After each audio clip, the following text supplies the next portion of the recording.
Depuis le 2017, 26 ministres ont été épinglés par la justice financière, par le PNF.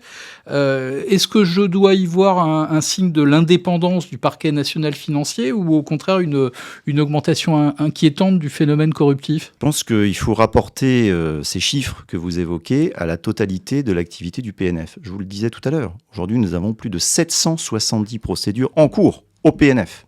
Donc on ne peut absolument pas considérer que le traitement de situations de ce type correspond à la majorité des affaires traitées par le PNF. Donc ceux qui disent que le PNF a en ligne de mire les responsables politiques se trompent en réalité. Il suffit de regarder les chiffres. Il suffit de regarder les chiffres, vous l'avez dit. Est-ce qu'il y a, comme certains le disent, en France des juges politisés et donc potentiellement des décisions de justice à caractère politique qui sont rendues dans ce pays ? C'est ça la critique fondamentale que l'on entend.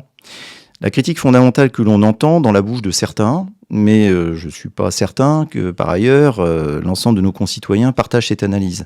Le sujet quand même que j'ai pu constater, c'est quand même la forte imprégnation chez les magistrats des principes d'indépendance, d'impartialité que j'évoquais, qui sont des sujets absolument essentiels et qui font de la légitimité aussi de l'action du juge.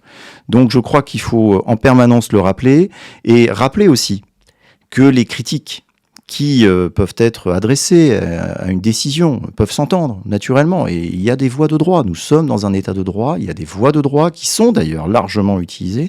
Et il y a des débats contradictoires qui permettent aux uns et aux autres de porter leur position. Ce que vous dites, c'est qu'on peut critiquer une décision de justice, mais en revanche, on n'a pas le droit de critiquer les juges.